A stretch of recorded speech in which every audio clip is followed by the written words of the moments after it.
ሰው የዘራውን ነው የሚያጭደው ሲባል አላምንም ነበር። አሁን ላይ ግን አምኛለሁ። አብርሃም ሩታን ይቅርታ ሊጠይቃት ተዘጋጅቷል። ወይንም ደግሞ እንግዲህ ይቅርታ ጠይቃለሁ ብሎ ቃል ገብቷል። ምክንያቱም እንዳጠፋ ስለሚያውቅ። ሄርሜላ ደግሞ ምን ስላጠፋህ ነው ይቅርታ መጠይቀው? ይቅርታ መጠየቅ የለብህም የሚል እንግዲህ በሄርሜላና በአብርሃም ቤት ግርግር ተፈጥሯል። አሰላሙ አለይኩም ወራህመቱላሂ ወበረካቱ። ሰላም ሰላም፣ ውድ የተከበራችሁ ቻናል የተከታታዮች የኔ ውዶች የኔ ወርቆች እንዴት ናችሁልኝ? ከኔ ጋር ሁሉ ሰላም ነው።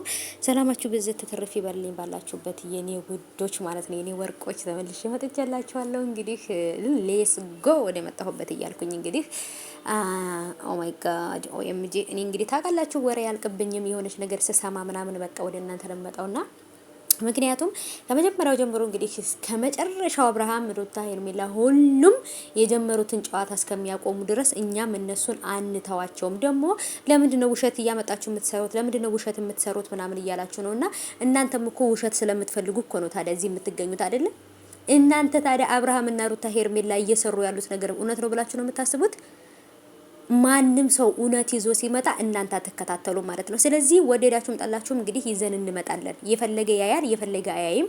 እኛ ደግሞ ቢሆን ብለን የምንመኘውንና ወይንም ደግሞ ይሆናል ብለን ያሰብነው ነገር ነው ይዘን የምንመጣው። ስለዚህ እነሱ ከባድ ውሸት የሚዋሹት እያሉ የኛ ተጠቃቀኑ ውሸት እናንተ ጋር ለምን ከባዱ ነው ታየባችሁ ማለት ነው። በጣም ተሳዝናላችሁ ብቻ ግን እና ለማንኛውም ወደ ማሽቃበጣችንና ወደ መፈትፈታችን ወደ ወሬያችን ስንገባ ማለት ነው። እናንተ እኔ ራሴን እንዴት እንደምወደው እኮ ማለት ነው። በቃ ፈገግታዬን ራሱ ስወደውና እንዴ ሰው ካላሞካሸኝ እኔ ራሴን ላሞካሽ እንጂ ማለት ነው።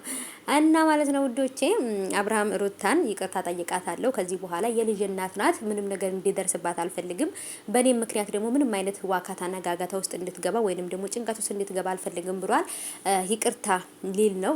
ከባድ ነገር ተፈጥሯል ደግሞ ምክንያቱም ሄርሜላ ያደረገችው ከባድ ነገር ስላለ ያም ከባድ ነገር እንግዲህ ሄርሜላ ላይ አብርሃም ያን ቢሰማ ሙሉ ለሙሉ አብርሃም ሩታን ትቶ ወደ ማነው ሄርሜላን ትቶ ወደ ሩታ ሊሄድ ይችላል። ምክንያቱም ሩታ አሁን ላይ ማንም ወንድ ጋር ሳትነካካ ማንም ወንድ እየለመናት እናግባሽ እየተባለች እንኳን ክብሯን ጠብቃ ተቀምጣ ያለች ሴት ናትና ስለዚህ ሄርሜላ ያደረገችው ነገር እጅግ በጣም ከባድ ነገር ስለሆነ ያን ነገር ቢያውቅና ቢሰማ እርግጠኛ ነኝ ይቅርታ ጠይቆ ጉልበቷን ስሞ እግሯን ስሞ ነበረ ወደ ቤት የሚመለሰው አብርሃም። ምክንያቱም ሩታ ልትከበር የሚገባ ሴት ስለሆነችና ይሄን ነገር እንግዲህ እየወደዳችሁም ሆነ እየመረራችሁም ሆነ እንትን እያላችሁ ዋጡት። ሰምታችኋል።